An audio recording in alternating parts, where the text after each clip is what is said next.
Dust River, Texas, summer of 1873. The wagon didn't stop. It just slowed enough to shove 5 children off, like cargo that wasn't worth carrying anymore. The wheels rattled down the red clay road, kicking up dust that stuck to their skin and to their silence. The sun was setting low, bleeding gold over the prairie, and Ava, 19, barefoot, her dress torn at the hem, stood frozen, her arms wrapped tight around her baby sister, feverish and whimpering, while the younger 3 clung to her skirt like saplings in a storm. That was the moment everything changed. It's strange, isn't it? How sometimes you don't even hear the door close. You just know it's locked behind you. That was Ava's moment, and she knew, standing there in the heat, that her family name, Rowan, was now nothing more than a scar. It was the kind of name that made people tighten their belts and double-check their coin purses. Her father, Caleb Rowan, had burned it into every poker table and every bottle in the county. A man who'd once been charming, who had dreams of land and legacy, but who gambled it all away, right down to his last match. And then he vanished, took their mother with him. Or maybe she ran. It didn't matter anymore. The town didn't come to help. Folks had seen the Rowan kids before. Shoes too small, eyes too big, silence too practiced. No one wants to bet on orphans in a place like Dust River. The sheriff had debts to Caleb. The pastor owed him nothing but contempt. And so Eva stood at the edge of town, clutching a baby, looking toward the horizon not for hope, but for survival. She wasn't angry, not then. Anger takes strength. What she felt was something harder to carry, shame. And here's where it really begins, not just with what they lost, but what they still had. Eva had a mind sharper than any man's blade in Dust River. She could read faster than the schoolteacher and count quicker than the banker, but none of that mattered without a name worth writing. Still, she didn't cry. Instead, she knelt, wiped the dust from her siblings' faces, and whispered, "We'll make a new name, one that doesn't hurt." Because out in the Wild West, identity wasn't about where you came from. It was about who had your back when everyone else turned away. This wasn't just a cowboy core story. It was a real tale of grit, forgotten love, and wildfire redemption. And so begins Eva's story, the girl who lost her name but found something stronger, a reason to fight for a new one. Abandonment in red dust. Morning came like an accusation. The sun crawled over the horizon with no warmth, just weight. Inside what was left of the Rowan homestead, cupboards echoed when opened. The wind pushed through broken window panes, carrying dust and the creak of what used to be a porch. It had caved in during the night. One more thing gone. Eva didn't sleep. She sat with baby May in her lap, counting her breaths like pennies. May's skin was too hot, her lips cracked. The fever had climbed through the night. Eva had once read in an old almanac that prairie fevers kill quietest when water runs out. They had 1 jar left. Micah, 10 years old, already had the look of a boy, twice his age. He snuck out before dawn, barefoot, with a sack full of bent fence nails and a plan to trade them with an old carpenter for flour. Not enough to feed a family, but enough to make it through a day. 6-year-old Lily sat on the dirt floor, humming in her own silent way. Ever since scarlet fever took her hearing, she'd found other ways to listen. She could feel footsteps in the ground before the door even creaked. She'd started watching birds, too, said their wings told secrets. Eva wasn't sure what she believed anymore, but Lily hadn't been wrong once about danger coming. And it was coming. Outside, a lone coyote circled the house, thin, starved, more bone than fur. It wasn't the animal that scared Eva, it was what it meant. Coyotes didn't stalk people unless the people were weaker. They had 3 days of food left, less if the baby's fever didn't break. The nearest doctor was 2 towns away and didn't take hand-me-downs for payment. There were no neighbors, no one they could trust. The IOUs were still nailed to the inside of the door, scrawled notes with Caleb's signature, and a long list of debts owed to men who had long memories and short tempers. Eva thought about burning them, but firewood was too precious, and honestly, the smoke might have drawn the wrong kind of help. She knew the town's view of them, troublemakers, beggars, bad stock, but they didn't know her, not really. She had grit in her blood. She'd once sewn an entire winter's worth of clothes from potato sacks. She'd made stew out of dandelions and hope. And she could read maps, contracts, even Spanish land grants. Skills her father mocked but never understood. Now those skills were all they had. So she made a plan. She had until sundown to find water, until tomorrow to find bread, and maybe, if luck remembered their name, a way out. The rider with quiet eyes. He showed up the way good things sometimes do, quiet, unannounced, and almost mistaken for something ordinary. Eva saw the bread first. It was sitting on the windowsill, wrapped in a clean scrap of burlap, still warm. No footprints in the dust, no note, just the scent of something not stolen. It wasn't until twilight that she saw him, leaning on a post at the well, a tall figure with a weather-worn coat and a slouch hat pulled down low. His horse, a dapple gray with a limp, drank slowly, as if it too had forgotten how to trust. Eva didn't speak. Neither did he, but their eyes met for a long moment. His were gray, not sharp, not soft, but old. Not in years, but in grief. His name was Eli Granger, though Eva wouldn't learn that until later. A former Union soldier turned rancher, he lived 2 miles west on disputed land, the kind of land given in a Spanish grant generations ago, but still tangled in court fights. Helping anyone with a name like Rowan could risk everything for him. His property, his quiet life, maybe even his freedom. But something about her, maybe the way she stood like a storm in a dress, made him stay a little longer. He didn't say, "Are you hungry?" He just left bread. He didn't ask, "Do you need help?" He just came back the next day with a clean water skin and 3 peeled potatoes. And every time Eva tried to thank him, he only tipped his hat and walked away. He never asked their names. Maybe he knew they didn't want to keep them. What he did ask on the 4th day was this: "Do you know how to keep bees?" Eva blinked, then nodded. "Some. I've got a hive too heavy to lift alone," he said. "Could use a hand." That's how it started, a quiet job. No promises, no titles. And in that quiet, a new kind of trust began, one born not of pity, but of recognition. 2 people who had both buried too much, who both had things they didn't say, who both were looking for something that didn't have a name yet. But maybe, just maybe, they'd find it together. Blood Riders return. It was the sound of hooves that shook the stillness, mean, deliberate, like thunder without rain. Eva stepped out to the front yard, shielding her eyes from the sun. 2 riders, dust kicked up behind them like smoke from a fire not yet seen. She knew that lead rider even before he spoke. Silas Rowan, her mother's cousin, her father's shadow, and trouble wrapped in black coat and Bible quotes. He reined in with the confidence of a man who believed God had signed his deeds himself.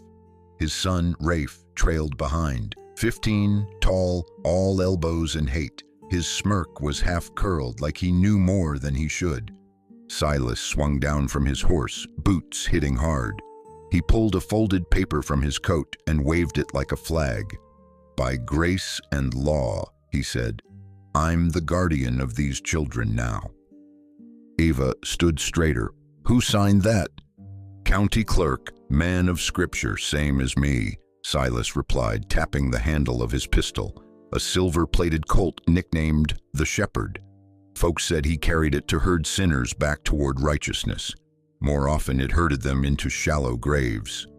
Eva took a step between him and the children. That paper's not real. Neither is your name anymore, girl. You're nothing but an orphan with a ledger full of your daddy's sins." His eyes swept over the house, the children. "I'll take 'em with me. Got work at my station. Long ride, but they'll earn their keep." Rafe dismounted, eyeing Lily. "She even talk," he mocked. "She doesn't need to," Ava snapped. "She listens better than you ever will." Silas chuckled, low and humorless. "You can't stop this. The law don't favor nameless girls." Eli stepped forward then. No gun drawn, no speech made, just a presence. The quiet kind that makes noise without saying anything. He stood in the yard like he owned every grain of dust and sky. He looked at Eva, then at Silas. "She stays," Silas laughed. "You planning to marry her?" "No," Eli said, "but I'm not letting you take her either." "You got no claim." Eli's eyes didn't flinch. "Don't need one. She's got a reason to be here. You've got a reason to leave." No townsfolk came, not yet. But behind every window, someone watched, because the Old West didn't always fight with bullets. It fought with silence, and Dust River was holding its breath. Eva didn't blink. "You can wave that paper all you want, but you'll have to ride through me." Silas sneered, stepping back. "We'll see what the judge says." He turned, spat in the dust, rode off. But something told Eva they'd be back, because men like Silas never ask for what they can take, and she'd have to be ready. Allies of unlikely tongues. Later that week, Eva was drawing water from the well when a girl rode up fast, too fast for someone who didn't mean to make a point.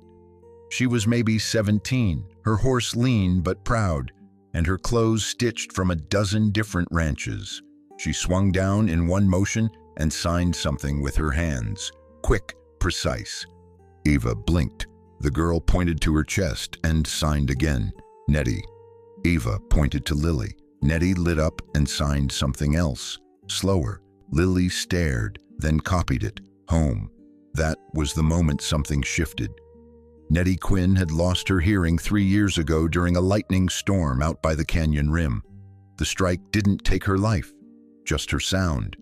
But she'd learned to speak with her hands, fast and fierce, using old cowhand signs, barnyard signals, even native gestures passed down from the Comanche who once rode that land.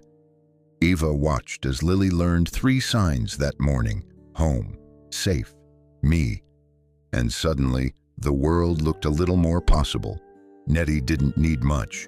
She rode in once every few days, brought news from town, left rabbit jerky and worn books. She signed the stories she couldn't say aloud.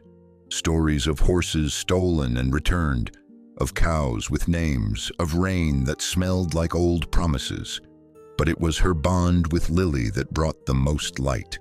The two would sit in the grass, Nettie tracing words into dust, Lily laughing in silence. Through Nettie, Eva learned that silence wasn't the same as absence. It was just a different kind of language, one that told truth without shouting. And it made Eva think maybe the world had more ways of being strong than she'd ever been taught. Maybe voices didn't have to roar to command. Maybe hands could speak louder than mouths. As the prairie wind brushed past, Lily touched Eva's wrist and signed, "Name?" Eva didn't answer, not yet, because the answer was still coming. A town on trial. Dust River's justice worked like its river, slow, dry most of the year, and dangerous when stirred. The summons came on a Tuesday, carried by Deputy Marshal Crane himself, a man with eyes like a tired mule and a badge that glinted more from pride than polish. He didn't knock, just rode up, handed the folded court notice to Eva, and said, "Judge'll hear it Friday. Bring your case. Or don't." The notice said Silas had filed for custody of all 5 Rowan children, presenting his legal guardianship as valid and Eva as an unfit minor. If no counterclaim was made, custody would be granted, and the children relocated to a sheep station near Pecos, or worse, the Galveston Foundlings' home. Eva's heart didn't sink. It locked down like a trap readying for pressure. She had 3 days. By dusk, word had spread. Most townsfolk stayed quiet. The Rowans were still a cautionary tale in Dust River, but a few came to the schoolhouse ruins. The widow Harper first. Her black dress always carried the scent of old paper and ink. She brought a stack of ledgers charred on one side, but legible on the other. "I kept attendance," she said. "Your sister Lily came when she could. Micah, too. You did the books for the garden co-op. You ran numbers faster than our clerk. Let the judge try to say you can't homestead." Eva blinked hard. "Why are you helping us?" Widow Harper gave her a long look. "Because I know what it means when the law forgets your face." Others followed. Old Jasper, who'd once been swindled by Caleb Rowan, brought a signed receipt showing Eva repaid him in kindling and cleaning. Then came Nettie, scribbling a note that Lily could now sign 50 words, all thanks to Eva's effort and her own. Eli arrived last. He didn't say much, just placed his land deed on the table and tapped it. "If this goes sideways, he'll take everything you've got," Eva said softly. Eli nodded. "It ain't much, but it's enough."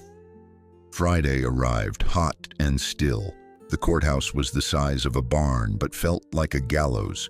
Judge Harlan Pike presided, a man whose coat hadn't changed since the war. Silas stood smug beside his greasy lawyer, waving that same forged guardianship paper like it was gospel. Eva stood in a cotton dress patched 12 times, her siblings behind her, their eyes wide and still. She didn't beg, she didn't tremble, she simply told the truth about the fever, the coyotes, the IOUs, the loaf of bread that started everything.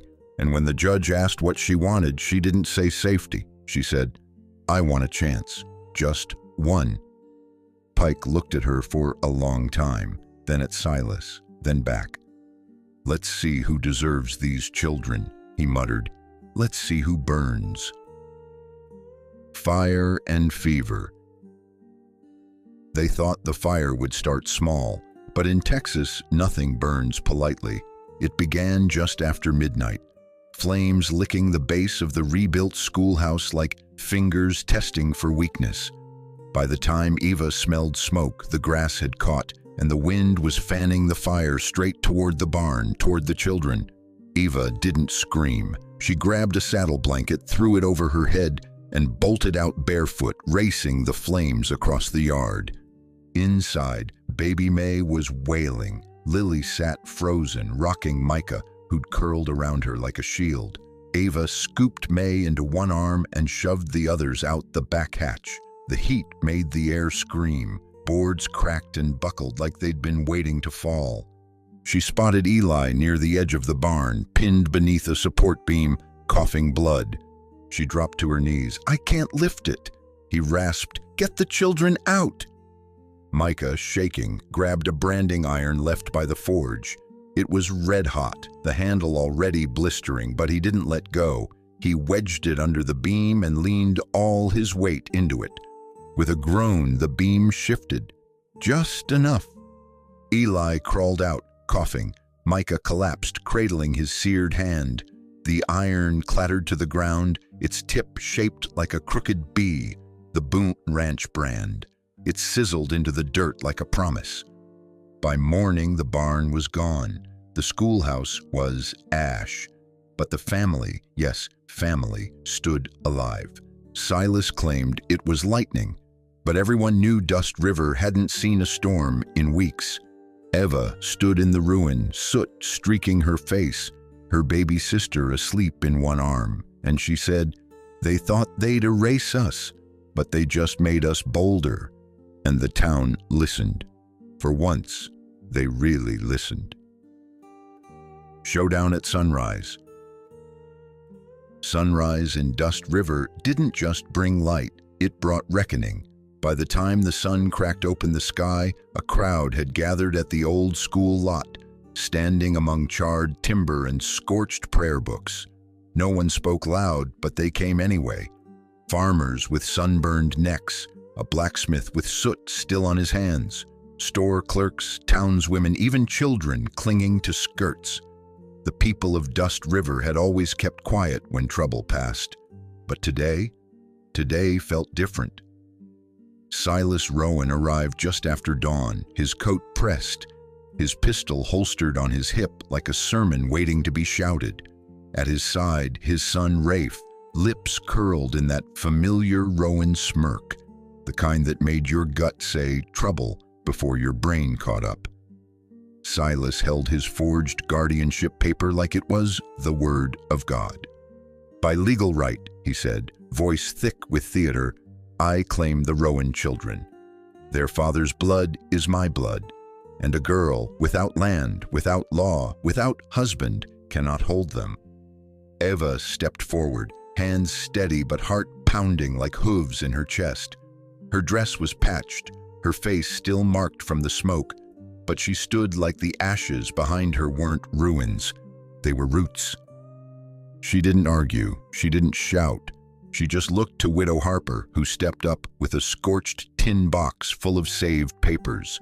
She handed them to Judge Pike, who flipped through slowly.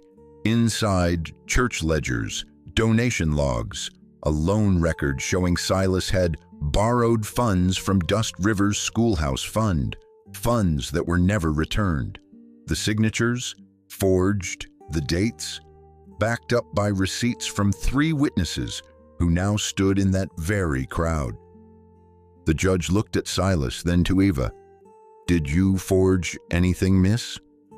"No, sir." "Did you light that fire?" "No, sir." "Then why do you stand here like you already won?" Eva's voice was low but unshakable. "Because I'm not fighting for a name. I'm fighting for my family." And something in that moment cracked the silence of Dust River. The deputy stepped forward, cuffs in hand.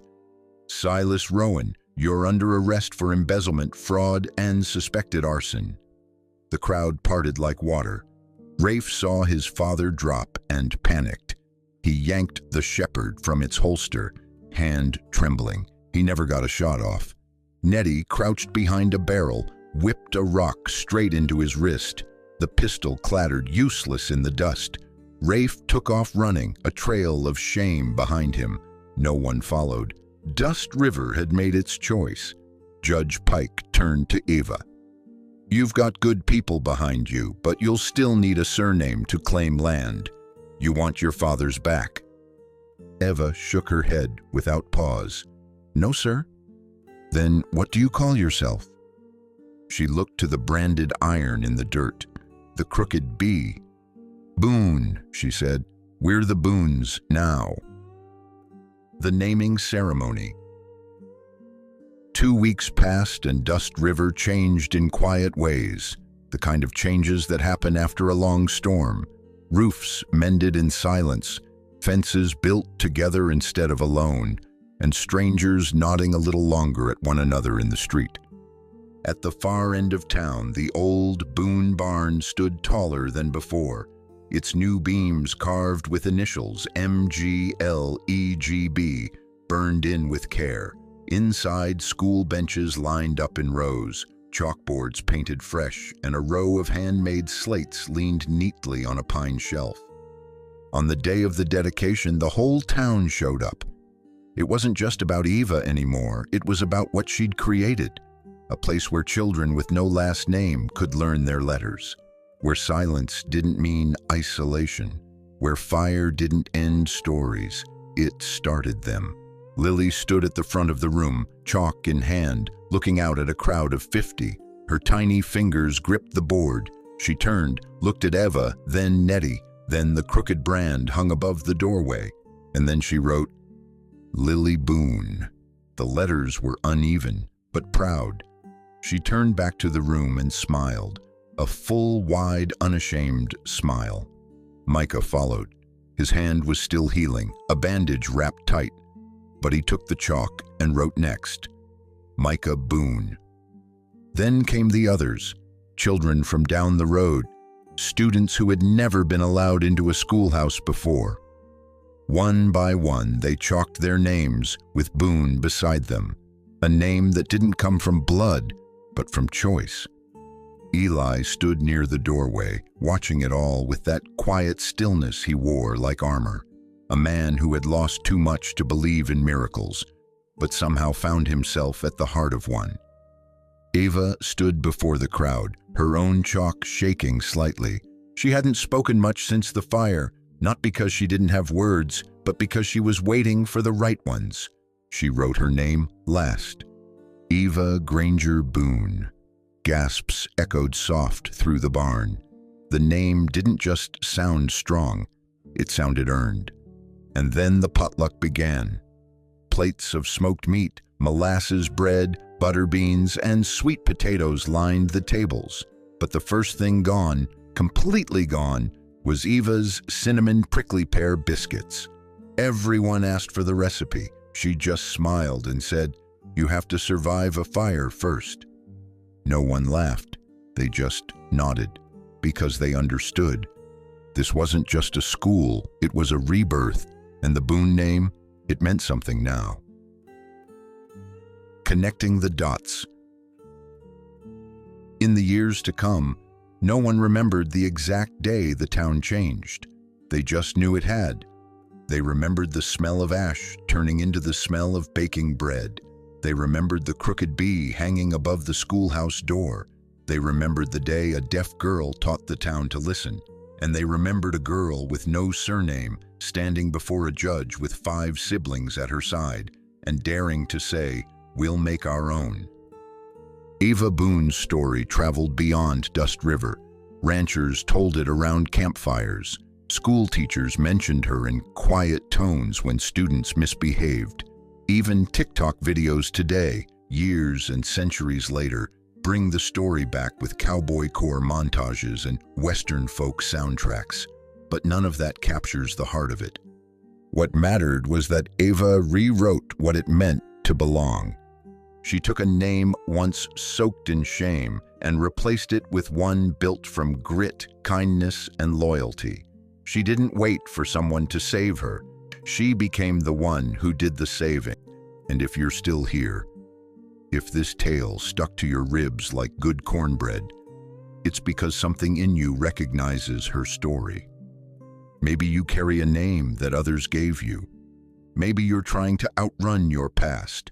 Or maybe, just maybe, you're waiting for someone to look you in the eye and say, "You can choose who you are now." Let Eva Boone's story remind you of this. Family is not blood. It's the people who show up when the fire starts. And names are not inherited, they are earned. So saddle up, friend. If stories like this speak to your heart, subscribe to Wild West Love Stories. Another tale is already riding down the trail, and it's got your name all over it.